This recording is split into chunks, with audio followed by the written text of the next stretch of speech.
ஆண்டவரே, எங்களை தாழ்த்தி தருகிறோம். நாங்கள் பாடல்கள் பாடவும், உம்மை துதிக்கவும், உம்மை ஆராதனை செய்யவும், உம்முடைய நாமத்தை மகிமைப்படுத்தவும் ஆண்டவரே.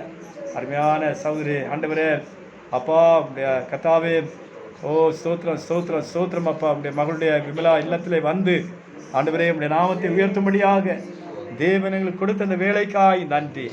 கர்த்தர் தம் ஜனத்திற்கு பலன் கொடுப்பார். கர்த்தர் தம் ஜனத்திற்கு சமாதானம் வரலை.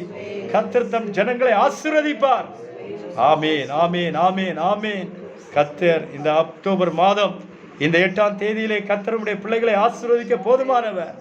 ஓ இரட்டிப்பான நன்மையை தருவேன், இன்றைக்கே தருவேன் என்று சொன்ன தேவனே, இந்த குடும்பத்தை கண்ணோக்கி பாருங்கப்பா. ஒவ்வொரு பிள்ளைகளையும் கண்ணோக்கி பாருங்கப்பா. உங்களுடைய இரக்கம் உண்டாகட்டும். நாங்கள் இந்த வீட்டை விட்டு வெளியே போகும்போது எல்லா சூழ்நிலையும் நாங்கள் ஜெபித்து கடந்து செல்லும்படியாக, அதுதான் வழிகள் எல்லாம் அவரை நினைத்துக்கொள். உன் பாதைகளை செவ்வையாக்குவார், உன் பாதைகளை செவ்வையாக்குவார். நாங்கள் எப்பொழுதும் நினைத்துக்கொள்ள எங்களுடைய வாழ்நாள் முழுவதிலும் நாங்கள் உண்மை ஆண்டவரே, நாங்கள் உம்மோடு கூட வாழ உங்களுடைய நாமத்தை மகிமைப்படுத்த உதவி செய்யும். எல்லாரும் கரங்களை தட்டி பிதாவாகி தேவனை மகிமைப்படுத்தும். கர்த்தராகிய இயேசு கிறிஸ்துவை மகிமைப்படுத்தும். பரிசுத்த ஆவியானவரை மகிமைப்படுத்தும். அருமையான இந்த குடும்பத்தை ஆசீர்வதிப்பாரா, வந்த பிள்ளைகளை ஆசீர்வதிப்பாரா. ஆமேன் ஆமேன் ஆமேன். எங்களை தாழ்த்தி தருகிறோம். கர்த்தருடைய ஆவியானவர் நடத்தும், பெரிய காரியத்தை செய்யும். எல்லா துதிகான மகிமை செலுத்துகிறோம்.